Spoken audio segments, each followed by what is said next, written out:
아멘. 할렐루야. 오늘 새벽에도 생명이신 하나님의 말씀을 들으시려고 거룩한 하나님의 전으로 나오신 여러분들과 또한 영상으로 함께 하시는 모든 분들 위해 하나님의 은혜와 평강이 있으시길 간절히 축원합니다. 오늘 말씀의 제목은 복음의 사람으로 살아가라. 복음의 사람으로 살아가라입니다. 고린도후서 2장은 크게 네 부분으로 나누어 볼 수가 있습니다. 1절에서 4절로 가슴 아픈 방문 이후 고린도 방문 연기에 대한 해명을 하고 있는 바울의 모습, 가슴 아픈 방문 이후 고린도 방문 연기에 대한 해명을 하는 바울의 모습을 볼 수 있고, 또한 5절에서 11절로 회개한 범죄자에 대한 용서의 당부,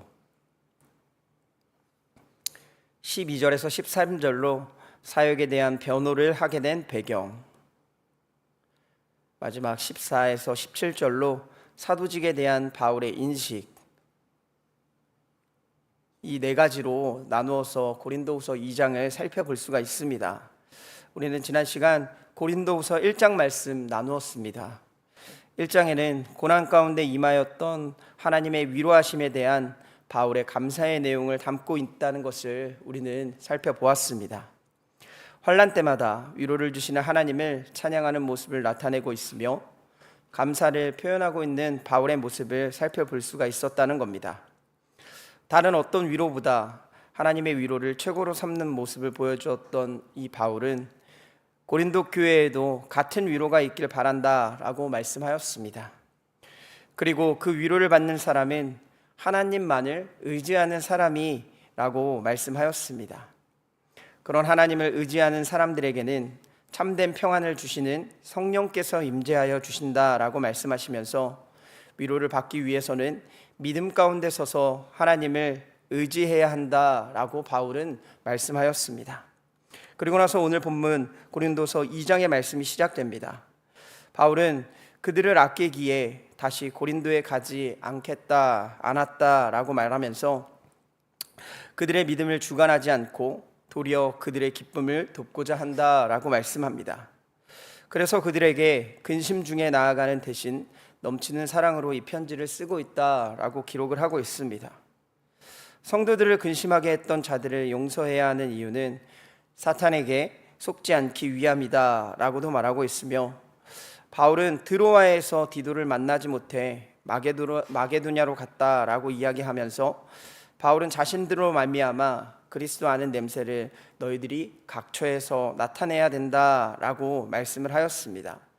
그들은 하나님 앞에 그리스도의 향기로서 말씀을 혼잡하지 않게 하며 순전함으로 하나님께 받은 것 같이 말한다라고 기록 또한 하는 것을 볼 수가 있습니다.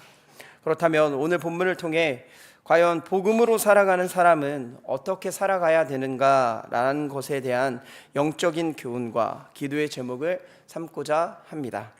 첫째로, 넘치는 사랑이 있어야 합니다.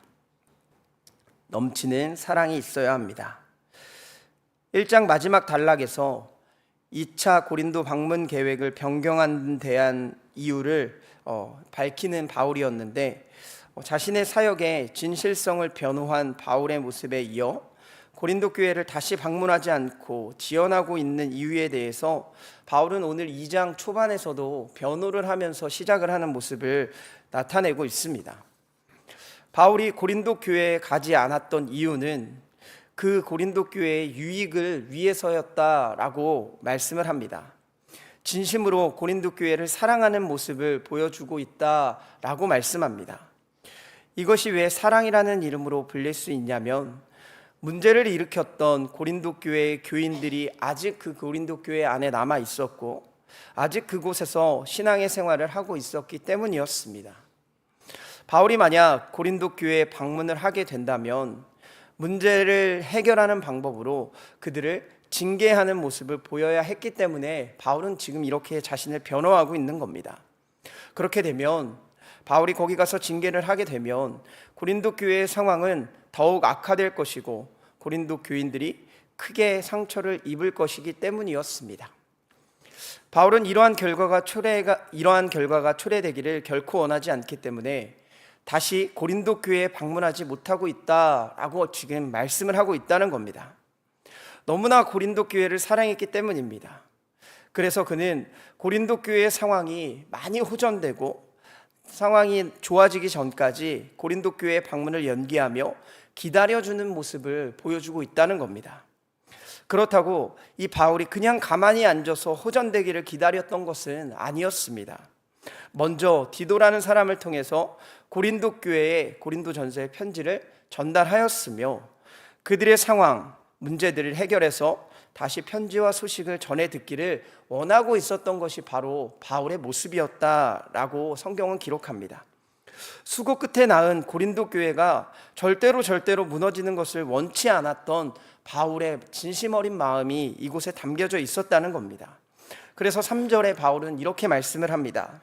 내가 이같이 쓴 것은 내가 갈 때에 마땅히 나를 기쁘게 할 자로부터 도리어 근심을 얻을까 염려하며 또 너희 모두에 대한 나의 기쁨이 너희 모두의 기쁨인 줄 확신함이로라 라고 말씀합니다.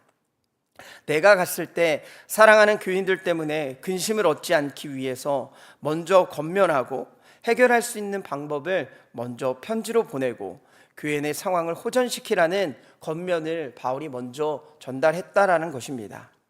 얼마나 바울이 고린도 교회를 사랑했으면 이러한 방법을 사용했는지 마음으로 그것을 우리 또한 느낄 수 있을 것입니다. 그래서 바울은 4절에 다시 자신의 마음을 피력하기 시작합니다. 4절 말씀입니다. 내가 마음에 큰 눌림과 걱정이 있어 많은 눈물로 너희에게 썼노니 이는 너희로 근심하게 하려 한 것이 아니요 오직 내가 너희를 향하여 넘치는 사랑이 있음을 너희로 알게 하려 함이라. 바울은 글을 쓰는데 많은 눈물로 편지를 기록했다라고 오늘 본문은 기록하고 있습니다. 절대 고린도 교회가 와해되지 않는 사랑하는 마음이 있었다는 겁니다. 그래서 넘치는 사랑이 있는 것을 너희들이 알고 있었으면 좋겠다라고 말하면서 너희에게 가는 것을 내가 미루는 이유가 있었다라고 지금 변론하고 있는 모습을 보여주고 있습니다. 사랑하는 여러분, 우리는 그리스도인이다라고 말하고 있습니다. 다시 말하면 복음으로 살아가는 사람들이라는 겁니다. 그런데 그 복음의 내용이 무엇이겠습니까?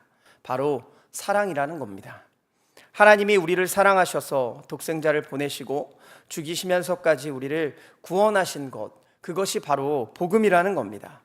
그래서 요한복음 3장 16절에는 이렇게 말씀합니다. 하나님이 세상을 이처럼 사랑하사 독생자를 주셨으니 이는 그를 믿는 자마다 멸망하지 않고 영생을 얻게 하려 하심이라. 하나님의 무한한 사랑으로 인해 구원을 받고 우리에게 영생을 주셨다라고 성경은 말씀합니다.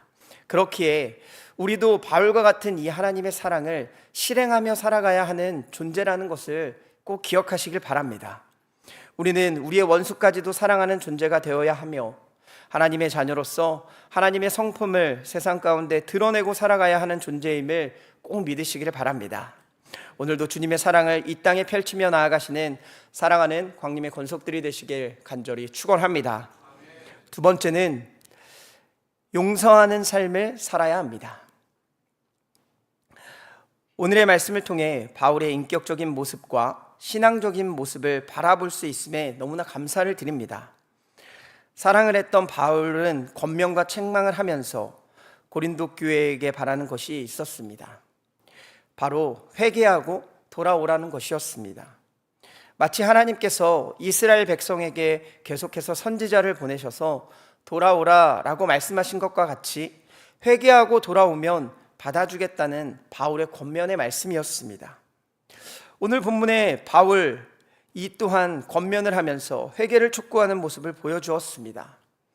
눈물로 편지를 쓰면서 또한 고린도 전서를 통해 여러 가지 고린도 교회의 문제, 그것을 일으키는 자들에 대한 경고를 계속해서 보내었다는 겁니다. 그리고 바울은 그들이 그것을 깨닫고 진심으로 뉘우치고 회개하고 있는 것을 확신한다라는 말씀을 오늘 본문에서 보여주고 있습니다. 벌을 받았다라고 오늘은 본문에 기록을 하고 있는데 6절 말씀에 이렇게 기록을 하고 있습니다. 이러한 사람은 많은 사람에게서 벌 받는 것이 마땅하도다. 이것을 우리말 성경으로 번역을 해보면 그러한 사람에게 여러분은 이미 충분한 벌을 내리셨습니다 라는 번역으로 할 수가 있습니다. 다시 말해 근심을 하게 한 사람들은 이미 벌을 받았고 그들도 자신들의 죄를 알고 회개하는 중이었다라는 뜻이 됩니다. 그래서 바울은 그 다음의 말씀에 이렇게 이야기합니다. 7절입니다. 그런즉 너희는 차라리 그를 용서하고 위로할 것이니 그가 너무 많은 근심에 잠길까 두려워하노라. 바울은 그들에게 죄를 알려줌과 동시에 회개를 하면 이 고린도 교회가 해야 될 일이 있었다라고 이야기하는데 그들을 용서해야 하는 그리스도인의 덕목을 고린도 교인들에게 알려주고 있었던 것이었습니다. 이 용서의 덕목은 우리에게도 아주 중요합니다. 그래서 예수님께서도 마태복음 18장 22절 말씀에 70번씩 7번을 용서해라 라고 이야기합니다. 7번을 70번씩 용서해라 말씀하신 겁니다. 용서는 참으로 용서를 해야 합니다. 참으로 용서를 해야 합니다. 마음에 조금의 거리낌을 남겨놓는 것이 아니라 완전한 용서를 말하고 있는 것이라는 겁니다. 용서가 쉽지 않은 것을 알기에 바울은 9절에서 이렇게 말씀을 합니다. 너희가 범사에 순종하는지 그 증거를 알고자 하여 내가 이것을 너희에게 썼노라 라고 기록을 합니다. 그리고 다시 한번 10절에 너희가 무슨 일에든지 누구를 용서하면 나도 그리하고 내가 만일 용서한 일이 있으면 용서한 그것은 너희를 위하여 그리스도 앞에서 한 것이니 라고 말씀합니다. 바울은 고린도 교인들이 자신을 너무도 사랑하는 것을 잘 알고 있었기에 사도성을 부인하고 바울을 계속해서 괴롭혔던 사람들을 용서하라고 하면서 자신도 교회를 위해서 이 용서를 그리스도 앞에서 했다라고 말씀하고 있습니다. 바울도 사람이기에 자신을 배신한 사람들을 용서하기가 많이 힘들었을지도 모르겠습니다. 그러나 바울은 11절 말씀을 하면서 용서를 하여 주는 모습을 보여주었습니다. 사탄에게 속지 않게 하려 함이다 라는 것이었습니다.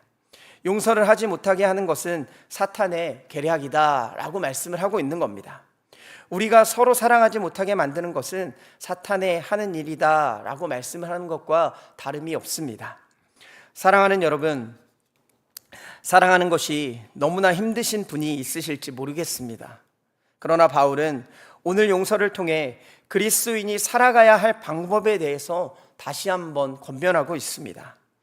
예수님께서 원수를 사랑하신 것처럼 잘못한 사람을 7번씩 70번을 용서하라고 한 말씀처럼 자신도 용서하는 모습을 보여주었다라는 것입니다.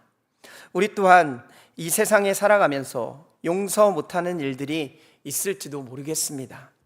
사람이 있을지도 모르겠습니다.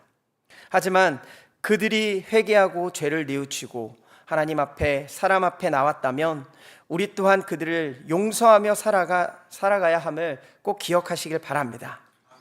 오늘 하루 정말로 용서를 통해 하나님의 사랑을 실천하실 수 있는 사랑하는 광림의 권속들이 되시길 간절히 축원합니다. 끝으로 그리스도의 향기를 나타내는 사람들이 되어야 합니다. 바울은 그렇게 용서를 하라고 말씀하면서 다시 한번 자신의 사도직에 대한 변호를 하게 된 배경을 기록하고 있습니다.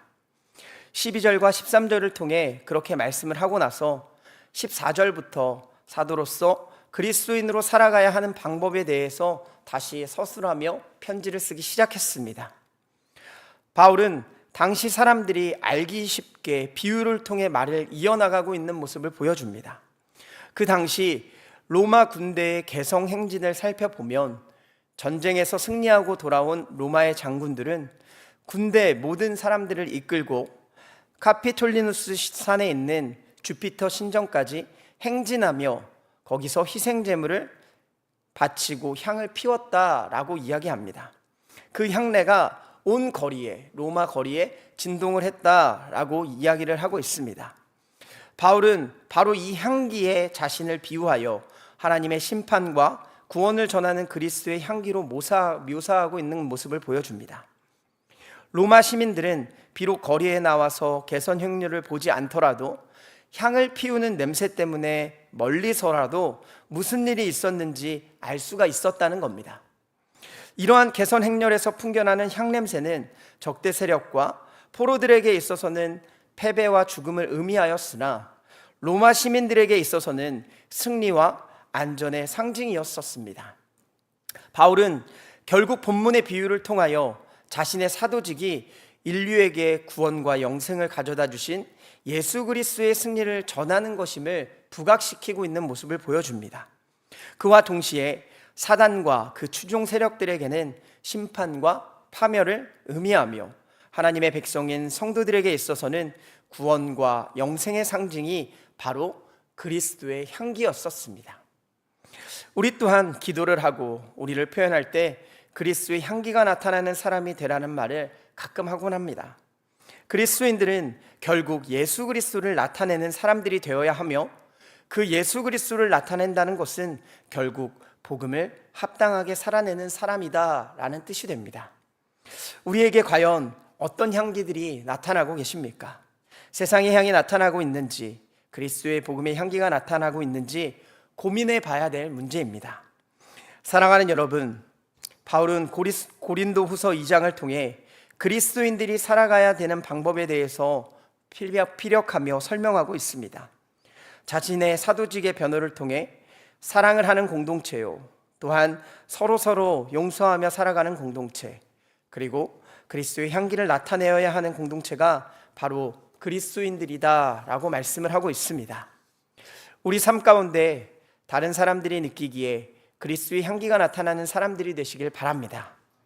우리는 하나님의 자녀로 세상 가운데 빛과 소금의 역할을 감당하며 예수 그리스도를 전하는 자들로 살아야 함을 기억하며 오늘도 주님 주시는 사랑과 용서의 마음을 가지고 세상에 주님을 전하는 자로 그리스도의 향기가 나타나는 자들로 살아가시는 모든 사랑하는 광림의 권속들이 되시길 간절히 축원합니다. 기도하겠습니다. 사랑과 은혜가 풍성하신 하나님, 오늘도 거룩한 하나님의 제단으로 올라와 하나님의 말씀을 듣게 하여 주심에 감사와 영광을 올려드립니다. 오늘 주신 말씀으로 우리에게 그리스도인으로서 살아갈 수 있는, 복음의 사람으로 살아갈 수 있는 힘과 능력을 더하여 주시옵소서. 우리들의 삶, 성령이 충만해야 되겠습니다. 그래야 우리 가운데 넘치는 사랑이 나타날 수 있으며 또한 우리 마음 가운데 예수님과 같이 용서하는 삶을 살아갈 수 있는 그런 주님의 자녀들이 될 수 있을 것입니다. 주님, 이 세상에 살아가며 용서와 사랑을 가지고 이 땅 가운데 그리스도의 향기를 잘 나타내며 뽐내며 살아갈 수 있는 귀한 모든 광림의 권속들이 될 수 있도록 역사하여 주시옵소서. 오늘 주님께서 베풀어 주신 은혜와 사랑을 기억하며 마음과 정성을 다해 예물을 드린 손길들이 있습니다.